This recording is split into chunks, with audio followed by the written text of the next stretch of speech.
The bruise was shaped like 4 fingers and a thumb, and I had gotten very good at knowing exactly which sleeve length would hide it, depending on how high up my arm it landed that time. That Saturday in July, it landed high, right below my shoulder, which meant I needed the loose linen shirt instead of the fitted one, and I stood in front of my closet for almost 10 minutes, deciding which lie of a shirt would keep my father from asking questions at his own backyard barbecue. My name is Renata Coleman. Everyone calls me Ren, and I was 34 years old that summer, standing in my father's yard with a paper plate in my hand, laughing at something my cousin said a half-second too loudly. The way you laugh when you are working very hard to look like a woman with nothing to hide. I had been doing that laughing for almost 2 years by then, and I had convinced myself I was good at it. My father is Walter Coleman, 68 years old, retired after 31 years chasing embezzlers, forgers, and check-kiters for a regional bank fraud division 2 states over. He is the kind of man who reads a receipt the way other men read a newspaper, who can glance at a stack of bank statements and tell you within a page which line doesn't belong. In our family, it was a running joke, the kind you repeat at every holiday until it stops being funny and just becomes true. Dad can smell a fake number from across the room.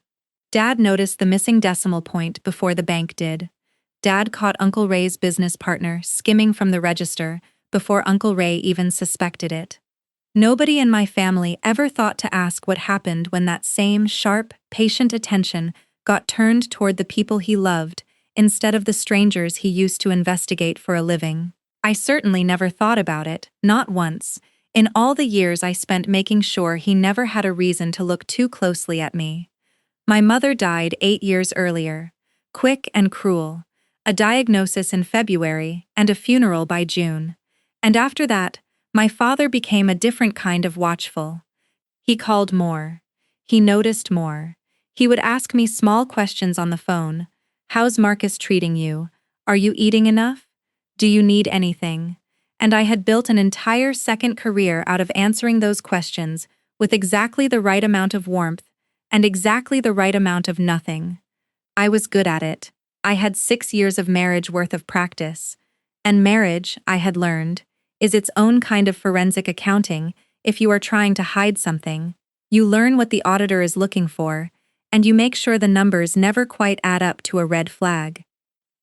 That Saturday, the sun was doing that thick July thing where it sits on your shoulders like a hand, and my father had the grill going, and Marcus was standing near the cooler, telling my brother-in-law a story about a client he'd landed, the kind of story Marcus told at every family gathering, charming and just detailed enough to sound true.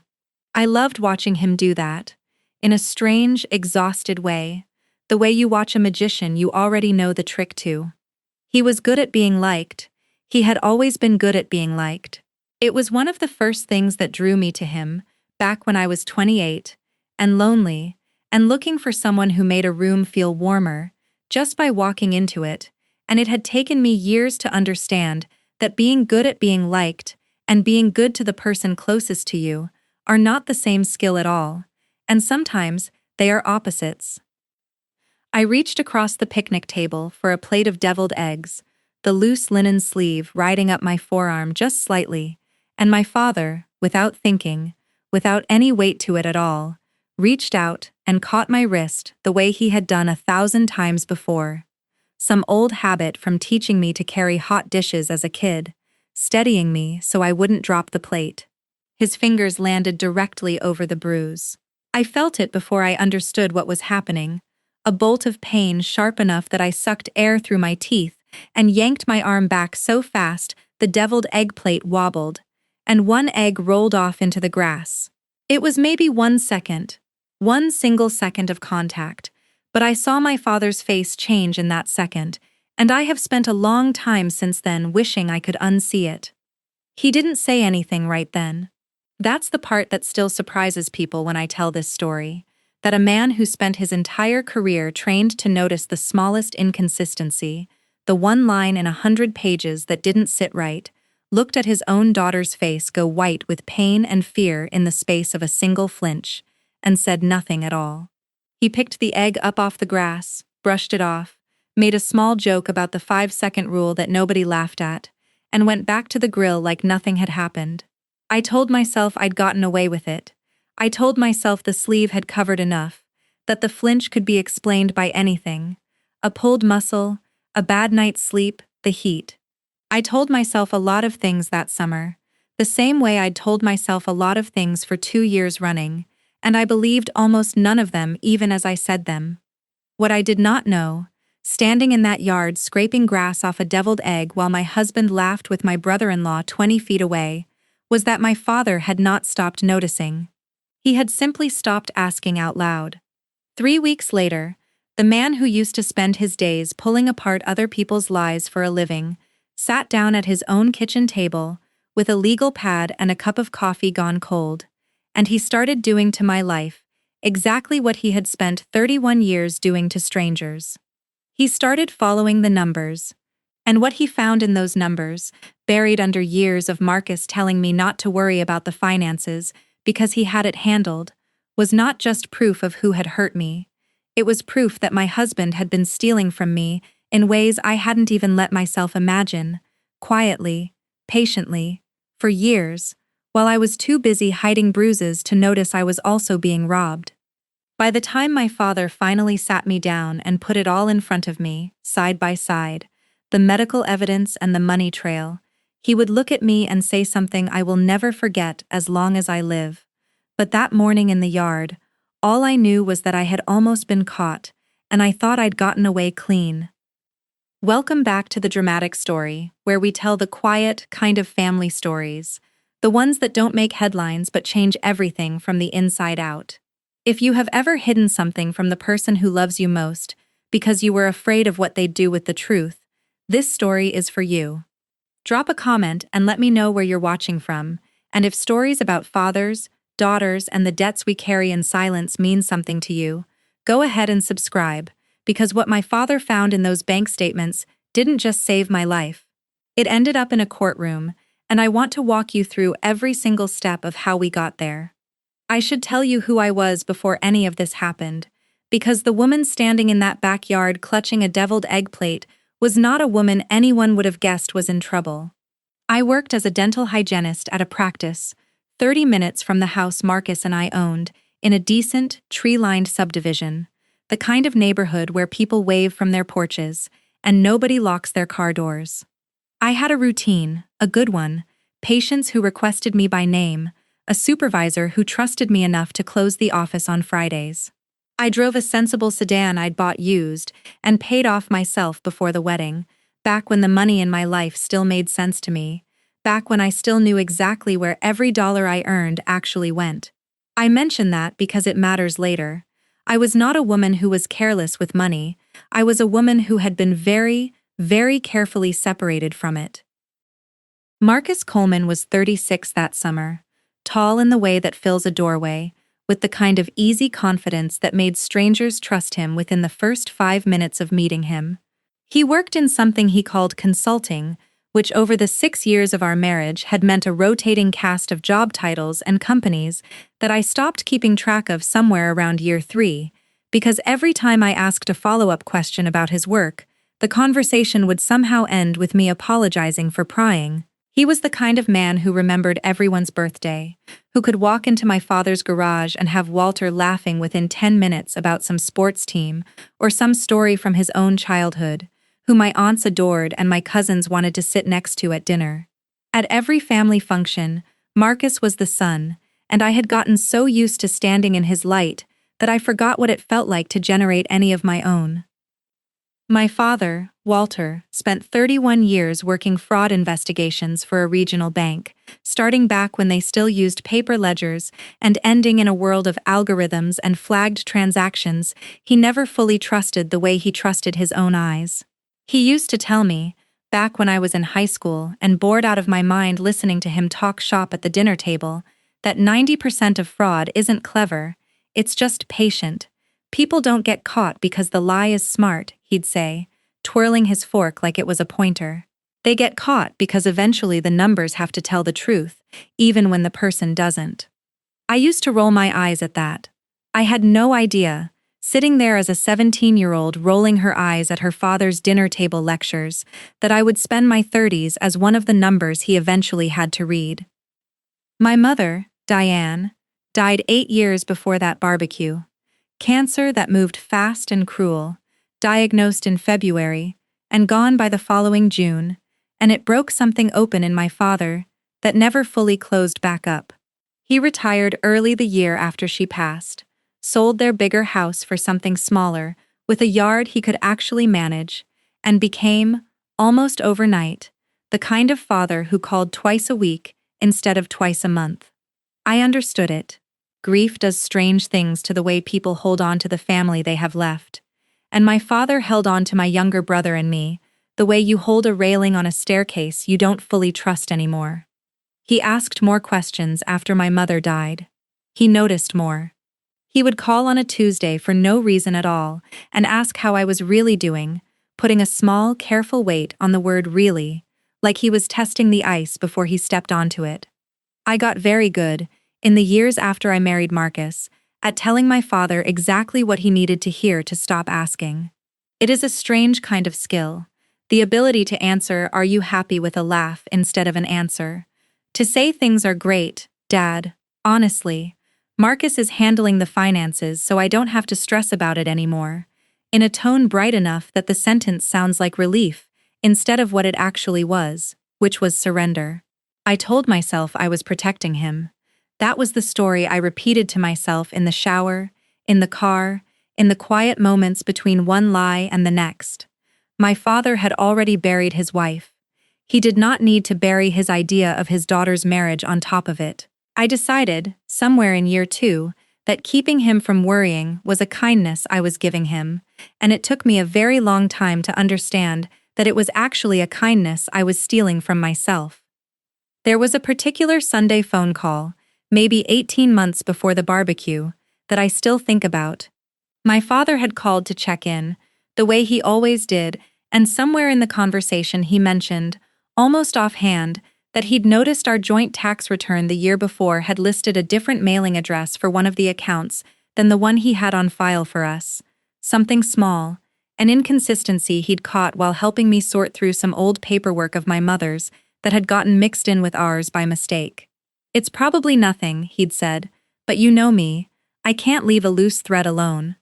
I remember standing in my kitchen with the phone against my ear and feeling something cold move through my stomach, because I did not actually know what that address was, and when I'd asked Marcus about it later that week, in a voice I tried to keep casual, he had waved it off so smoothly, so quickly, with an explanation about a business account and some paperwork mix-up with his accountant, that I had let it go the way I let everything go by then. I told my father it was handled. I told him not to worry about it. I did not tell him that I had asked Marcus a follow-up question, and Marcus had gotten very quiet in the particular way that made my chest tighten, the way that meant I should stop asking before the quiet turned into something worse. That is the thing about the years leading up to that barbecue, that I need you to understand, because it is the thing that makes what happened next so hard for people to believe when I tell them. There was never one single moment when I sat down and decided to hide my marriage from my father. It happened one small surrender at a time, one deflected question at a time, one loose thread I chose not to pull, because pulling it felt more dangerous than leaving it alone. By the time my father caught my wrist over that bruise in his backyard, I had been quietly, methodically training him for 2 solid years to stop looking too closely at my life. And I had done it so well that even a man who built a career out of catching liars had almost, let himself believe I was fine, almost. Because what none of us knew that Saturday afternoon, not Marcus laughing by the cooler, not my aunts admiring his stories, not even me standing there with grass-stained fingers and a fading throb in my arm, was that my father had spent 31 years training himself to trust his instincts over what people told him. And that instinct, the one honed on 31 years of watching liars smile while the numbers underneath them rotted, had just quietly, permanently, turned itself toward his own daughter's house. To understand how I ended up standing in my father's backyard hiding a bruise shaped like a handprint, you have to go back to the beginning, Because nobody starts a marriage expecting to end up flinching at their own husband's touch. And nobody falls in love with a man who introduces himself as someone who will eventually hurt them. Marcus and I met at a mutual friend's engagement party, 6 years before that barbecue, back when I was 28, and had just come out of a string of relationships that all ended the same disappointing way, with men who couldn't be bothered to remember which coffee I liked, or call me back within a reasonable window of time. Marcus remembered everything. He asked me thoughtful questions and actually listened to the answers. He showed up early instead of late. He sent a text the next morning that said something simple and warm instead of nothing at all, and after years of being an afterthought, being someone's whole focus felt like being handed sunlight after a long winter. I did not know yet that some men are warm the way a fire is warm, right up until the moment you get too close to the flame.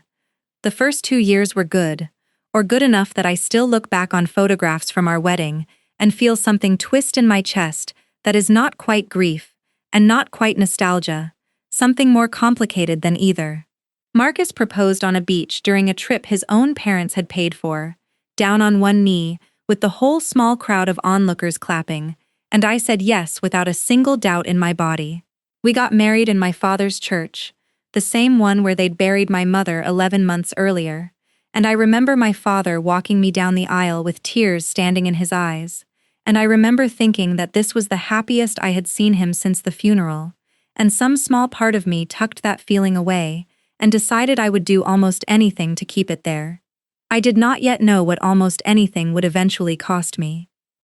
The shift, when I look back on it honestly, started around the 2-year mark, and it started so small that I genuinely did not notice it happening until I was already several years deep into a pattern I couldn't name. It began with money, the way these things so often do, though at the time it did not feel like anything sinister at all. Marcus sat me down one evening not long after our 2nd anniversary and told me, in the gentle, reasonable voice he was so good at, that he thought it made sense for him to take over managing our finances, since he was better with numbers and it would take the stress off me, since I had enough going on at the office without worrying about bills and budgets on top of it. I remember feeling grateful. I remember thinking I had married a man thoughtful enough to want to carry that weight for me, and I signed whatever needed signing, moved whatever needed moving, and within a year I genuinely could not have told you the balance of our joint checking account if you had asked me at gunpoint, because I had simply stopped looking,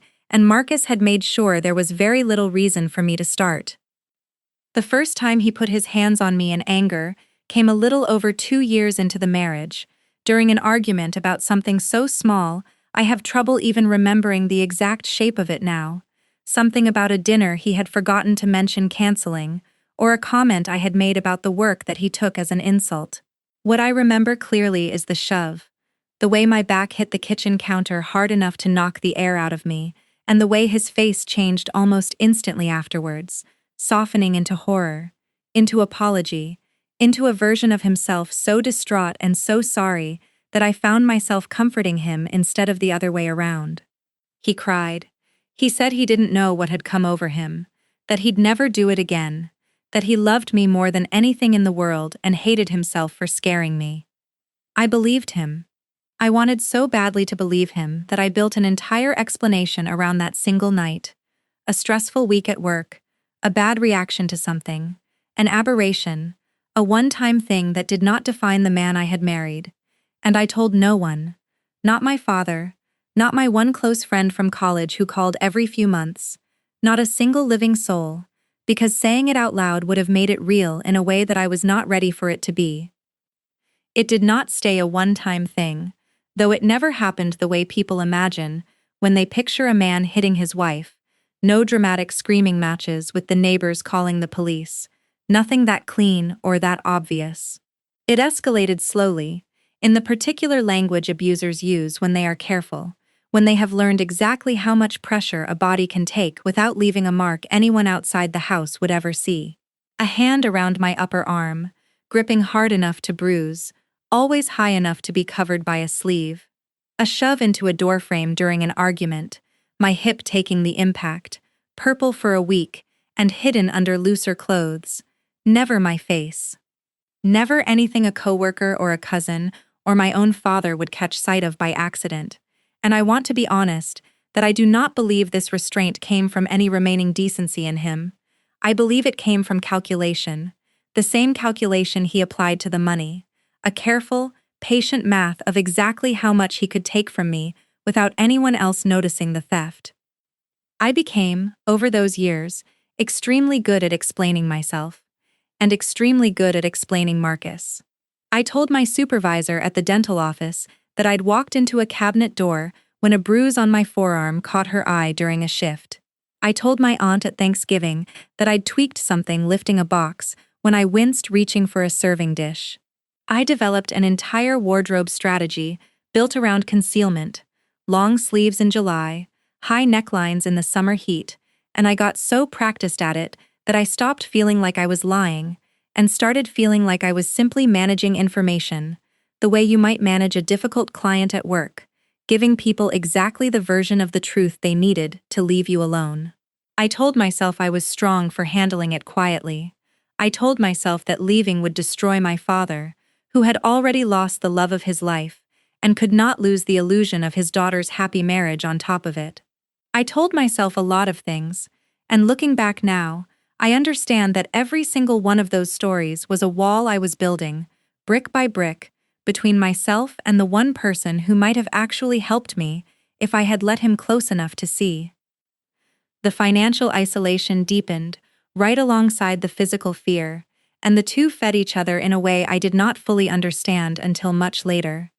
Marcus opened accounts I did not know about, using my name and my social security number for things I never signed off on, though at the time I had no idea any of that was happening, because I had been so thoroughly trained not to ask. When my paycheck came in, it went into an account he had full access to, and I had only partial visibility into. A dashboard that showed me a balance without ever showing me the transaction history behind it. And when I once tried to log in and dig deeper, Marcus had noticed within hours, asking me in a tight, cold voice why I suddenly didn't trust him, and the fight that followed left a bruise on my hip that took 9 days to fully fade. I learned my lesson. I stopped logging in. I stopped asking. I let the money become his, the same way I had let my safety become conditional on his mood. And I told myself, every single day, that I was fine, that this was manageable, that I would leave when the time was right, though I could never quite explain to myself when exactly that time would come. That is who I was standing in my father's backyard that July afternoon,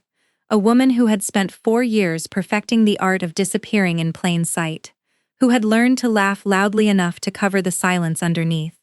who had chosen the loose linen shirt specifically because the bruise on my shoulder was fresh from an argument 2 nights earlier about a comment I'd made at dinner that Marcus decided was disrespectful in front of his coworker. I remember standing there, reaching for that plate of deviled eggs and feeling, for one single unguarded second, safe,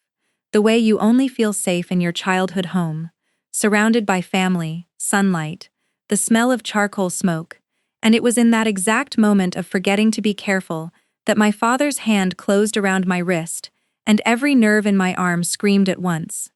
I yanked back so hard I nearly dropped the plate, and I watched my father's face shift from casual affection into something sharper, something I recognized instantly because I had seen that exact expression on him before. Years earlier, the night he sat my brother down at 16 and asked him with terrifying calm whose credit card had been used at a gas station 3 states away. It was the face of a man whose instincts had just caught fire, and I spent the rest of that afternoon smiling and laughing and praying he would let it go, not yet understanding that men like my father do not let things go, they simply stop asking out loud and start looking somewhere quieter instead. My father did not call me the day after the barbecue, and he did not call me the day after that either. And if you had asked me at the time, I would have told you that was a relief, a sign that the moment had passed, that the loose thread he'd caught hold of for 1 single second had slipped back out of his fingers the way I needed it to.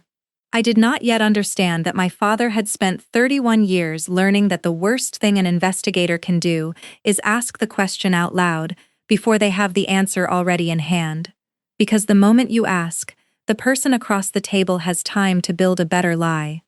My father did not want a better lie from me. He wanted the truth, and he had decided, sitting alone in his kitchen that Saturday night, with the porch light still on and the grill going cold in the yard, that the only way he was going to get it was to stop being my father for a little while and start being the man he used to be for 31 years, the one who did not trust what people told him, only what the numbers told him instead.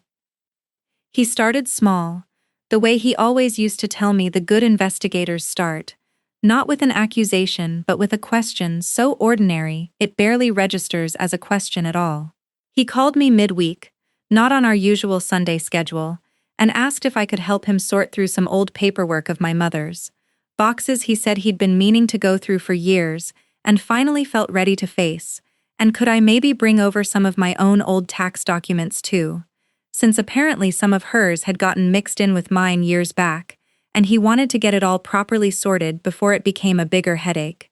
It was a reasonable request from a grieving widower trying to get his affairs in order, and I did not think twice about it, because I had no idea yet that my father already suspected exactly what he was going to find, and that the boxes of my mother's paperwork were mostly a pretext to get a look at documents I would never have willingly handed over if he'd simply asked to see our bank statements outright. I brought over a folder of old tax returns that weekend, the joint ones from the last 3 years that Marcus kept in a locked filing cabinet in his home office, and I only had access to them at all because I'd needed to grab something for a doctor's appointment months earlier, and Marcus had left the cabinet unlocked by accident, an oversight I'd noted and quietly filed away without fully understanding why some instinct in me had told me to remember exactly where that key was hidden. My father sat across the kitchen table from me that Sunday afternoon, reading glasses pushed up on his nose, going through page after page with the same slow, methodical patience I remembered from childhood. The way he used to check my math homework line by line, instead of just glancing at the final answer. I sat there making small talk, telling him about a patient at the office who'd fallen asleep mid-cleaning, and I did not notice, not once during that entire visit, the way his eyes lingered a half-second too long on certain lines, the way he occasionally excused himself to the bathroom and came back looking the same as when he'd left, calm, unbothered, a man simply helping his daughter sort old paperwork. What I did not know, and would not learn for weeks, was that my father had photographed nearly every page with his phone before I ever arrived that Sunday, using the excuse of needing my mother's boxes to buy himself the 2 hours it took to methodically go through everything I brought, and everything he already had access to from years of being listed as an emergency contact on some of our older accounts. He was not snooping in some dramatic, cinematic way. He was doing exactly what he had spent his entire career doing, which was building a quiet, patient, undeniable record before he ever said a single word to anyone, because he understood something I did not yet understand myself, which was that if he confronted me with suspicion and no proof, I would deny everything, protect Marcus, protect the illusion, and disappear even further behind the wall I had spent 4 years building. He needed to know before he could help me, and he was not going to let his own daughter talk him out of the truth, the way she had talked him out of every uncomfortable question for years. The first real red flag came from something small, the kind of detail that would have meant nothing to anyone who hadn't spent 3 decades learning to read financial documents the way other people read faces. Our joint tax returns listed a business expense deduction 2 years running for something called Meridian Consulting Partners, a company Marcus claimed to be doing subcontract work for, but when my father, using an old contact from his years at the bank, pulled a basic business registration search, no such company existed under that name in our state, or in any neighboring state for that matter. It could have been an honest mistake, a typo, a company that had since dissolved, and my father did not jump to conclusions the way an untrained person might have, but it was enough of a thread that he decided to keep pulling, and once he started pulling, he found that the thread ran much, much deeper than a single misfiled business name. Over the following 2 weeks, working quietly in the evenings after his own retirement schedule left him plenty of time and plenty of solitude, my father used every skill he'd built over 3 decades to trace where the money in my marriage had actually gone. And what he found made him set down his coffee cup one night and sit very still at his kitchen table for a long time before he could make himself pick up the phone and call the one person from his old career he still trusted completely with something this sensitive. Her name was Denise Okafor, a former colleague from the bank who had gone on to become a licensed private investigator, specializing in financial fraud after her own retirement. A woman my father had worked alongside for nearly 15 years, and trusted the way you trust someone who has watched your back through 100 difficult cases. He called her not as a father asking a favor, but as one professional consulting another, and he told her everything he had found so far, and he asked her to help him confirm it properly, the right way, the legal way, before he brought any of it anywhere near his daughter. What Denise helped him uncover over the following 10 days sat on my father's kitchen table in a manila folder he did not let out of his sight, and it painted a picture darker and more calculated than either of them had initially expected. There was a credit card opened 4 years earlier in my name, using my social security number and a signature that was close enough to mine to fool a casual glance, but not close enough to fool a man who had spent 31 years comparing signatures for a living. A card with a running balance north of $11,000 that I had never once seen a statement for, because the mailing address on file was not our house at all, but a P.O. box registered under Marcus's name alone. There was a home equity line of credit taken against the house we owned together, a loan that required both our signatures, and the signature attributed to me on those documents had the same subtle wrongness my father had already flagged on the credit card application. The pressure just slightly different, the loop on the R just slightly too tight, the kind of discrepancy that meant nothing to anyone except a man who had spent a career staring at exactly this kind of forgery. And there were withdrawals, regular, patterned, going back nearly 3 years, small enough individually to avoid drawing attention, but adding up over that time to just under $32,000, money moving out of accounts that should have belonged equally to both of us, and into something my father and Denise had not yet fully traced. Though the pattern of the transfers, the timing, the destination bank in a city 2 hours away that neither of us had any obvious connection to, told my father everything he needed to know about what kind of secret he was closing in on. He sat with all of it laid out in front of him for a long night, the folder open under the kitchen light, and I have thought a lot since then about what that must have felt like for him. A man who had already buried his wife, sitting alone in the quiet, trying to decide how to tell his daughter that the man she had trusted with her whole life had been methodically stealing from her for years, all while my father was simultaneously coming to understand, though he had not yet found the courage to fully accept it, that the flinch he'd felt in that backyard 3 weeks earlier had not been a coincidence, that it was connected to everything he was seeing spread out across his kitchen table, and that somewhere between the forged signatures and the drained accounts, his daughter had also been hiding something that no amount of careful bookkeeping could explain away. He picked up his phone that night, scrolled to my name, and then set it back down without dialing, because he understood, with the same patient discipline that had defined his entire career, that he was not ready yet, that he needed one more piece of proof before he brought this to me, and that the piece he needed most was not another bank statement at all, but the truth about what was happening to my body every time Marcus decided the numbers, or I, had gotten out of line. The night everything finally broke open started as an ordinary Thursday, the kind of evening I would not have remembered at all if it had not become the worst night of my marriage, and, in a strange way, the beginning of the rest of my life.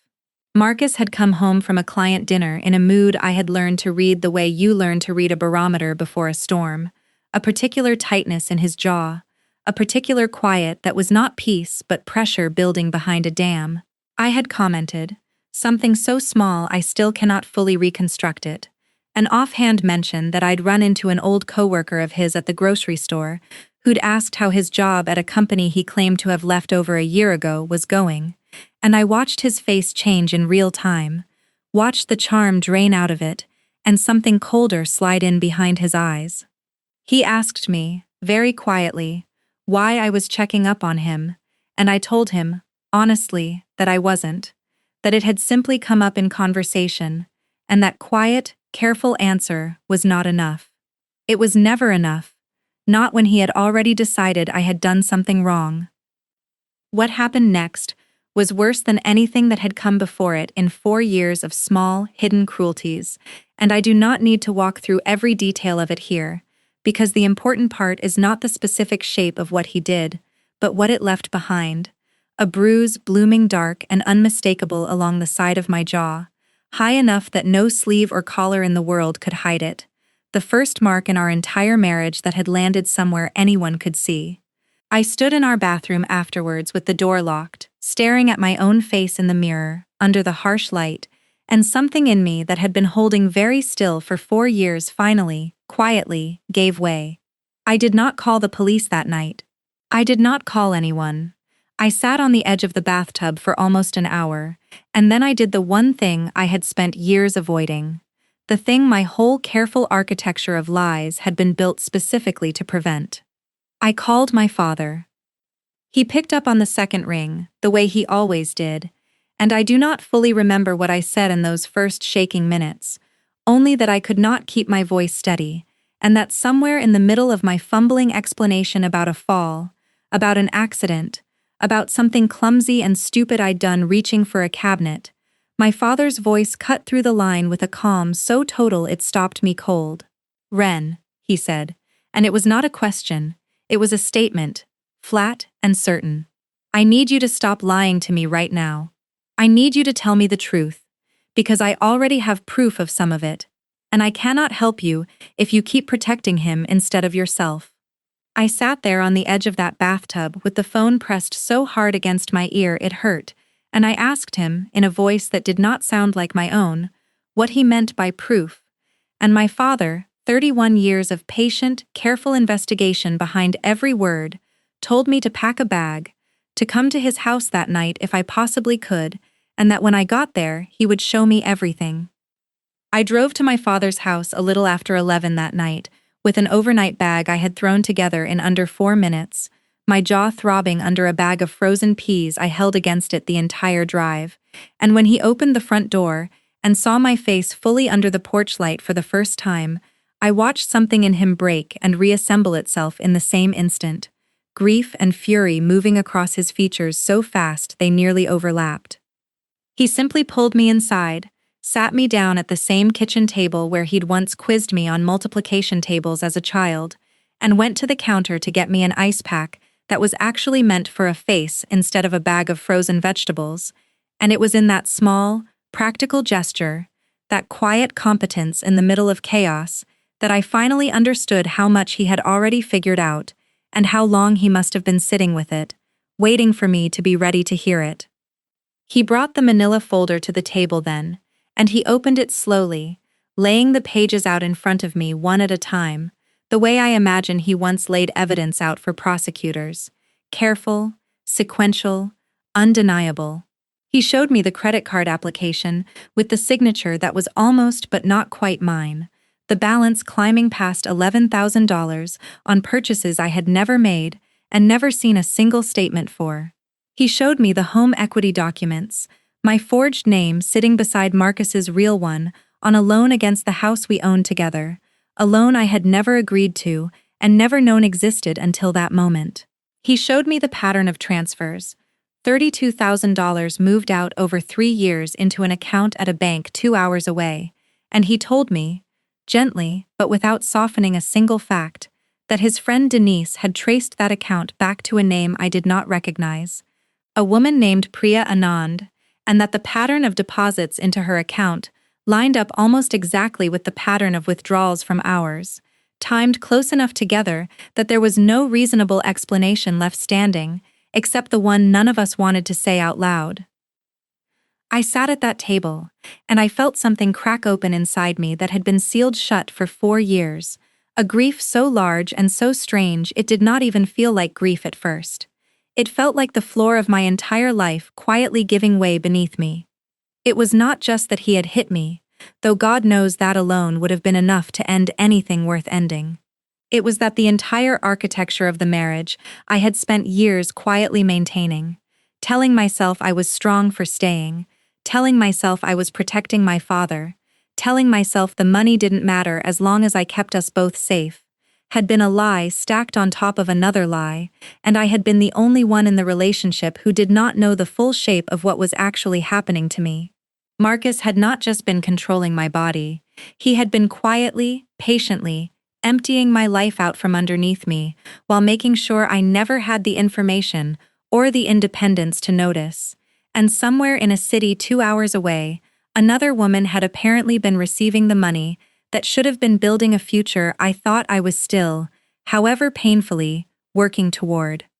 My father let me cry for a long time before he said anything else, and when he finally spoke, his voice had lost none of its calm, but had gained something underneath it, something I had never heard from him before in my entire life, not even in the worst days after my mother died. I stopped being your father who worries, and started being the man who reads numbers for a living, he said, his hand resting flat on top of the folder like he was steadying it, or maybe steadying himself. The numbers don't lie, Ren. Neither do your arms. I have spent 31 years watching people build entire lives on top of lies that eventually collapsed under their own weight, and I let myself believe for too long that my own daughter's marriage was somehow different, because I did not want to see what I was seeing. I am not going to make that mistake again. I need you to hear me clearly. This is not your fault, and it is not too late, and I am not going to let you walk back into that house tomorrow and pretend none of this happened. Not this time. I want you to understand what that moment meant to me, sitting in my childhood kitchen with a bruise on my jaw and $32,000 of stolen evidence spread out across the table between us, because for 4 years I had believed, with a certainty I never questioned, that the truth would destroy my father, that he could not survive losing his idea of my happiness on top of everything else he had already lost. What I learned that night instead was that my father had never needed protecting from the truth at all. He had needed the truth to protect me, and every single day I had spent hiding my bruises and my silence from him had not been a kindness. It had been a wall built out of fear that had left me completely alone on the wrong side of it, facing a man who had been robbing me in 2 currencies at once, my safety and my money, while I convinced myself I was the one being strong. That night, sitting across from my father at a kitchen table covered in forged signatures and evidence of a stolen life, I finally understood that being strong and staying silent had never been the same thing, and I was done confusing the two. I did not sleep that first night at my father's house. Not really, and neither did he. Somewhere around 2 in the morning, I found him still sitting at the kitchen table, the manila folder closed in front of him, staring at nothing in particular, and when he saw me standing in the doorway, he did not tell me to go back to bed the way he might have when I was a teenager sneaking downstairs for a glass of water. He pulled out the chair beside him instead, and we sat there together in the quiet, and somewhere in that long, strange, wide-awake stretch of night, something shifted between us, from a father comforting a broken daughter, into 2 people quietly starting to build a plan. My father had spent his whole career gathering proof before he moved, and he was not about to abandon that instinct now that the case in front of him had my own name on it. Before the sun came up, he had already made 2 phone calls, one to Denise and one to a domestic violence attorney named Ellen Voss, whose name Denise had given him years earlier after a case that had crossed paths with the bank fraud unit. Ellen Voss met with us 3 days later in a small office above a bakery downtown, and I remember being surprised by how quiet and unremarkable the room was for something that felt so enormous to me. A woman in her 50s with reading glasses, pushed into gray hair, and a legal pad already covered in notes before I'd even finished explaining why I was there. She listened to everything. The bruises going back 4 years, the forged signatures, the credit card, the home equity loan, the transfers to an account in another city, and she did not flinch or gasp the way I half expected. She simply nodded and wrote and occasionally asked a clarifying question, and when I finally finished, she set her pen down and told me something that I have carried with me ever since. "You have already done the hardest part," she said. which is telling someone, everything from here is just process. And process, unlike fear, follows rules I know very well. She explained that we were dealing with two separate but related legal tracks: criminal charges for the forgery and financial fraud, which fell squarely under Denise and my father's expertise, and a protective order plus documentation for the abuse itself, which fell under hers, and she told me plainly that the two together, evidence of theft and evidence of violence presented in the same window of time, would make it extremely difficult for Marcus to talk his way out of either one. The first thing Ellen had me do was go to urgent care, not for treatment, since the bruise on my jaw had already begun to fade into that sickly yellow-green stage, but for documentation, a formal medical record with photographs, timestamps, and a physician's notes describing the injury and my account of how it occurred, because she told me flatly that memories fade and stories get muddled under pressure, but a dated medical file does not. I sat in a small exam room while a doctor I had never met photographed my jaw from 3 different angles, and I remember feeling, strangely, less humiliated than I expected to, because for the first time in 4 years I was not hiding the mark. I was making sure it existed on paper somewhere Marcus could not talk his way around. Ellen also had me start a private journal that week. Dated entries, nothing dramatic, just facts, what happened, when it happened, how it made me feel, because she said juries and judges respond to specificity, not to vague memories of feeling unhappy for a long time, and she wanted a record built in real time rather than reconstructed months later under oath. While I was building the piece of the case that belonged to my body, my father and Denise were building the piece that belonged to the money, and watching the two of them work together over the following 2 weeks was unlike anything I had ever seen from my father before. A version of him I had only ever heard about secondhand from his old co-workers at the retirement party years earlier. They pulled a full credit report in my name through the proper legal channels, confirming the fraudulent card and its balance in writing from the credit bureau itself, a document that would later become one of the single most important pieces of evidence in the entire case.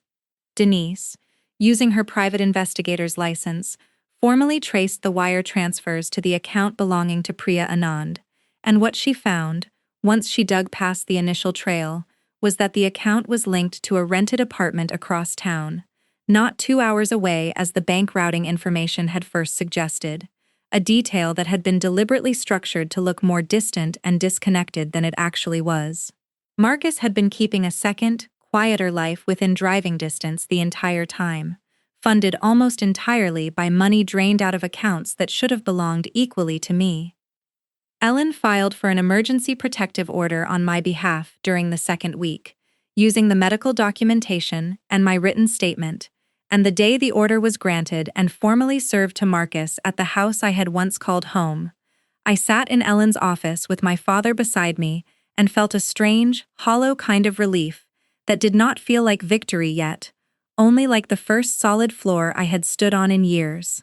Marcus called my phone 11 times that day, and I did not answer a single one, because Ellen had told me from the very beginning that once the process started, every conversation needed to happen through lawyers, that anything he said directly to me could be twisted into confusion later, that my silence toward him now was not coldness, it was protection, and I held on to that framing the way you hold on to a railing on a staircase you do not trust. My father sat with me in his living room that evening, while my phone buzzed itself into silence on the coffee table. 31 years of watching liars scramble to explain themselves written plainly across his face, and he told me something I still think about whenever I feel the old instinct to soften what happened to me.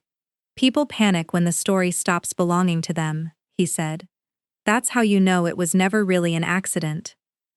The next several weeks moved with a strange, methodical rhythm that felt almost clinical compared to the chaos of the 4 years before it, and I understood, finally, what my father had meant years earlier at the dinner table when he'd said that 90% of fraud isn't clever, it's just patient.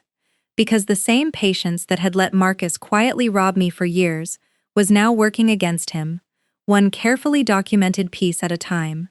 Denise formally reported the forged signatures on the home equity loan to the bank's own fraud division, triggering an internal investigation that ran parallel to the criminal complaint Ellen filed for identity theft and financial exploitation, since Marcus had used my social security number without authorization to open the credit card, a felony in our state that carried real weight. Once presented alongside forensic signature analysis, my father helped Denise obtain, from a certified document examiner, a former colleague of his, who confirmed within days what my father had suspected the very first night at his kitchen table. The pressure closed in on Marcus from two directions at once: the financial institutions he had lied to, and the court that now had a documented pattern of violence sitting alongside it. And Ellen told me that this combination, theft and abuse presented together instead of separately, was exactly what made prosecutors sit up and take a case seriously, instead of treating it as a private family matter unworthy of real resources.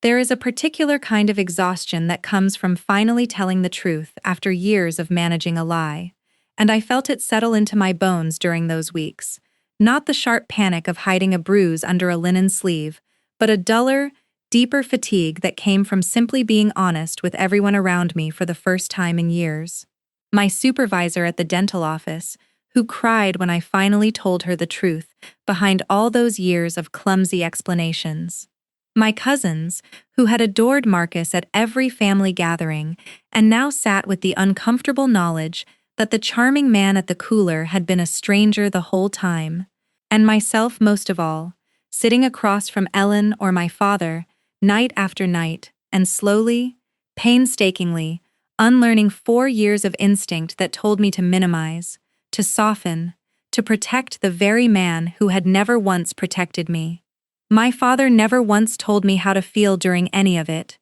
He simply kept showing up, kept building the case, kept treating my safety with the same disciplined, unglamorous patience he had once given to strangers' fraud cases for 31 years, and somewhere in the middle of all that quiet, careful work, I finally understood that being seen clearly by someone who loved me was not the danger I had spent 4 years believing it to be. It was the only thing that had ever actually been able to save me.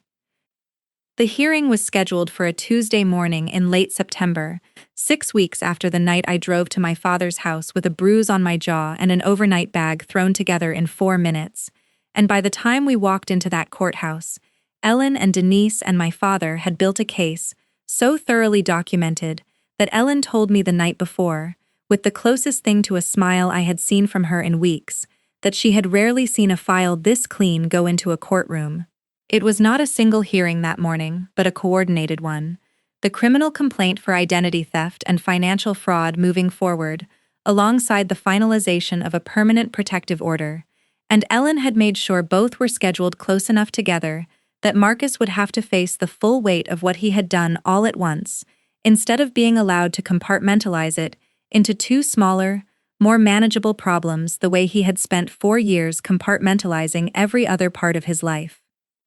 I saw Marcus for the first time in 6 weeks that morning, across the courtroom, and I want to be honest that some old, exhausted part of me still braced for the charm, for the version of him that could talk a room into believing anything, the one who had convinced my aunts and cousins, and even, for a while, my own father, that he was the son everyone should be grateful to stand near. He was wearing a suit I recognized from a wedding we'd attended 2 years earlier, and he looked, for the first time in the entire time I had known him, smaller than the room around him, his lawyer leaning in close to whisper something that made his jaw tighten in that old familiar way. And I realized, sitting there beside my father, with my hands folded tightly in my lap, that the tightness in his jaw no longer had any power over me at all, because I was no longer the woman who had spent 4 years learning to read that expression as a warning she needed to diffuse. Denise's forensic evidence went first, laid out by the prosecutor with the same methodical clarity my father had used at his own kitchen table weeks earlier. The credit card application, with its almost but not quite signature, blown up on a screen beside a genuine signature sample for comparison. The certified document examiner testifying in flat, technical language about pressure points and letter formation and probability, numbers that meant nothing emotionally to anyone in that room except my father, who sat perfectly still beside me the entire time, listening the way I imagine he had listened to 100 testimonies just like it over 31 years. Except this time, the victim on the stand's financial statements had his own daughter's name on them. The home equity documents came next, the forged loan against a house I had genuinely loved living in, before I understood what had been built underneath it, and then Denise herself took the stand and walked the court through the transfer trail, the timing, the destination account, the apartment across town that had been dressed up on paper to look farther away than it actually was, and I watched several jurors' faces shift as she laid it out. The particular expression of people realizing a story they had assumed was simple was actually something far more calculated. My own testimony came after the lunch recess, and Ellen had prepared me for weeks for exactly this moment, walking me through what to expect, reminding me over and over that I did not need to perform grief or anger, that I only needed to tell the truth clearly and let the documentation do the rest of the work. I told the court about the first shove 2 years into the marriage, the one I had spent months afterwards explaining away as an accident. I told them about the sleeves, the excuses to my supervisor, the story about a cabinet door, the years of learning exactly how much pressure my body could absorb without leaving a mark anyone outside our house would ever question. I told them about the night in the bathroom, sitting on the edge of the tub with a bruise finally blooming somewhere I could not hide it, and I told them about calling my father, and I watched, from the witness stand, my father's face as I spoke, not the face of a man hearing this for the first time, but the face of a man who had already sat with every terrible detail of it weeks earlier and had chosen, deliberately, to carry that weight quietly rather than confront me before he had the proof to actually help me instead of simply frightening me further. Marcus's attorney tried, predictably, to reframe everything, suggesting the financial arrangements had simply been a normal division of labor within a marriage, that any signature discrepancies could be attributed to my own inconsistent handwriting under stress, that the bruises could have any number of innocent explanations that a grieving, overprotective father-in-law had simply chosen to interpret in the worst possible light. It might have worked, I think, if the case had rested on any single piece of evidence alone, a bruise without financial proof, a forged signature without a pattern of violence behind it. But Ellen and my father and Denise had built something that did not have a single weak point for that kind of reframing to slip through. And I watched the strategy collapse in real time as the prosecutor calmly walked the jury back through the timeline,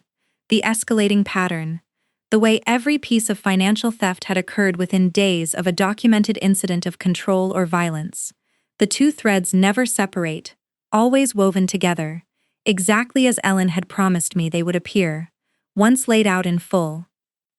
The moment I will remember longest from that entire day did not happen on the stand at all, but during a brief recess, when I stepped out into the hallway and found myself standing only a few feet from Marcus, his lawyer having stepped away to take a call, and for one long, strange second, neither of us said anything at all.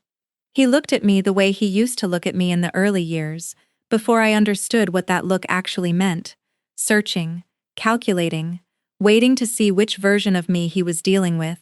the frightened one who apologized for asking questions, or something new he had not yet learned how to manage. I did not give him either. I told him quietly, in a voice that did not shake the way I half expected it to, that I had spent 4 years believing the numbers didn't matter, as long as I kept us both safe, and that my father had taught me, finally, that the numbers were never separate from my safety at all. They were the same lie wearing 2 different faces.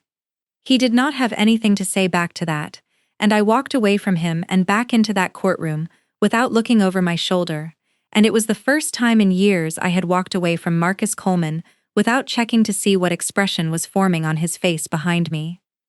The jury returned its verdict on the fraud and identity theft charges 4 days later, guilty on every count, and the judge finalized the permanent protective order that same week, along with a restitution order requiring Marcus to repay the full amount traced through Denise's investigation,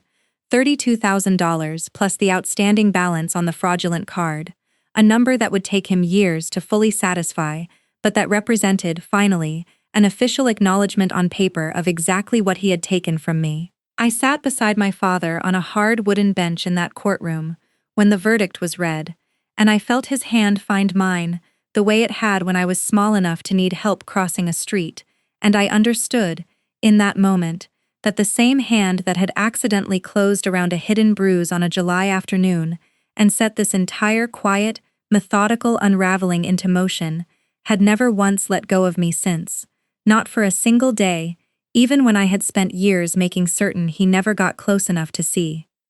It has been almost a year now since that Tuesday morning in the courthouse, and I want to tell you honestly that rebuilding a life is not the tidy, triumphant montage it sometimes gets made out to be, because there were entire weeks that fall where I sat in the small apartment I moved into afterward and simply cried at the strangest, smallest things. A commercial on television, the particular slant of afternoon light through a window I had not yet hung curtains in, the sound of my own key turning in a lock that belonged only to me. Marcus's sentencing came a few weeks after the verdict, and the judge handed down a combination of restitution, probation, and a suspended sentence contingent on full compliance, which was not the dramatic ending some people wanted for me when they heard the story, but Ellen reminded me gently that the point was never revenge, the point was documentation, protection, and a legal record that would follow him for the rest of his life should he ever try to build another version of the same lie with someone else. The credit card company closed the fraudulent account and cleared it from my credit history entirely once the criminal finding came through, and the home equity loan was voided outright, the forged signature giving me legal grounds to have the entire debt struck from the record as though it had never existed, though I will admit it took months of paperwork and phone calls with my father sitting beside me at the kitchen table for every single one of them before that particular ghost was finally, fully exorcised from my finances. I sold my share of the house within the first 2 months, not because I could not have fought to keep it, but because I did not want to spend one more day sleeping in rooms where I had spent years perfecting the art of disappearing, and I used what was left after the settlement, along with restitution payments that started arriving in small, steady installments, to put down roots somewhere entirely new, a modest 2-bedroom apartment 15 minutes from my father's house, close enough that he could still call twice a week without it feeling like checking up on me, far enough that it was unmistakably, entirely mine. I went back to work at the dental office within a month, and my supervisor, who had cried the day I finally told her the truth behind years of clumsy excuses, made a quiet, unremarkable point of never once asking me to explain a bruise or a limp or a wince again, and I understood that small, unspoken accommodation as its own kind of grace, a workplace that had learned, without ever needing a formal conversation about it, to simply let me exist without suspicion. Therapy became a fixed part of my week starting that October. A woman named Dr. Patel, who specialized in exactly this particular tangle of financial and physical control. And it was in her office, months into our work together, that I finally started to understand the shape of what 4 years of that marriage had actually done to me. Not just the visible parts, the bruises and the forged signatures, but the quieter architecture underneath it, the way I had trained myself to shrink my own needs down to nothing, to treat my father's worry as a burden instead of a form of love, to believe that being strong meant being silent, when in reality the strongest thing I ever did was finally, terrified, sit down at a kitchen table and let someone see the full truth of what I had been carrying alone. My father came to 2 sessions with me at Dr. Patel's suggestion, not because he needed the therapy himself, though grief and guilt had left their own marks on him over the years, but because she wanted us to have a space to say out loud the things we had never quite found the language for, and it was in one of those sessions that he told me something that undid me completely, that he had spent every single night of my childhood after my mother's diagnosis, promising himself he would never again let something dangerous grow quietly in his own house without noticing, and that when he felt that bruise under his fingers in his backyard that July, some old, exhausted part of him had wanted so badly to believe it was nothing, and that the fact that he chose to trust the evidence over his own desperate hope was the single hardest and most important thing he had done since burying my mother. Priya Anand, I should tell you, was not the villain in this story that people sometimes assume she must have been. Denise's investigation eventually made clear, and it came out plainly during the trial, that Marcus had told her he was already separated, had shown her forged documents of his own to support a story about a divorce in progress, and she had been as thoroughly deceived by him as I had been in a different currency entirely. I do not know her personally, and I never will. But I found, somewhere in the year after everything settled, that I did not carry any anger toward her at all, only a strange, distant sympathy for another woman who had trusted the same charming voice I once trusted, and who had learned, the same way I had, that some men are extremely good at being liked and extremely practiced at hiding what that talent actually costs the people closest to them. My family gathered again this past July, almost exactly a year after that first backyard barbecue, at my father's same house, with the same grill going and the same picnic table set up under the same tree, and I want you to picture the difference clearly, because it still catches in my throat a little every time I think about it. I wore a short-sleeve shirt that day, plain, unremarkable, chosen because it was hot outside, and I liked the color, not because it hid anything at all. My cousins were there, and my aunt who had once admired Marcus's stories at that same table, and there was an easiness in the air that had nothing performed about it, no bright, careful laughter covering anything underneath, just an actual afternoon, sunlight and charcoal smoke and the ordinary noise of a family that had, in its own quiet, painful way, finally learned how to look at each other honestly. I reached across that same picnic table at one point for a plate of deviled eggs, an echo I noticed only after it had already happened, and my father, standing at the grill with tongs in one hand, caught sight of me doing it, and smiled, not the tight, careful smile of a man still bracing for something, but a real one, easy and unguarded, and I understood in that moment that he was not watching me anymore the way he had spent that entire terrible year, watching me, cataloging bruises, tracking discrepancies, building a case in silence. He was simply watching his daughter reach for an egg on a warm afternoon, and there was nothing underneath it at all, except love with nowhere left to hide. I think often about the particular kind of love my father showed me during those first quiet weeks after the barbecue, the love that did not announce itself with a confrontation or a demand for the truth, but instead sat alone at a kitchen table night after night, patient and methodical, following one thread until it led to another, building proof instead of accusations, because he understood, better than almost anyone I have ever known, that people who are afraid do not respond to being cornered. They respond to being met with something solid enough to finally, safely, lean on. If there is one thing I would want anyone listening to this to carry away with them, it is that love which watches closely is not the same thing as love which controls, and that the people who truly see you, who notice the flinch and choose to investigate rather than look away, are not invading your privacy. They are offering you the one thing 4 years of careful lying had convinced me I no longer deserved, which is the simple, enormous relief of finally being known. My father did not save me by demanding my honesty. He saved me by refusing to accept the version of my life that was easiest to believe. And by the time he finally sat me down with a folder full of bruises and bank statements laid out side by side, he had already given me the only thing I truly needed in that moment, which was proof that I had never actually been as alone as I believed.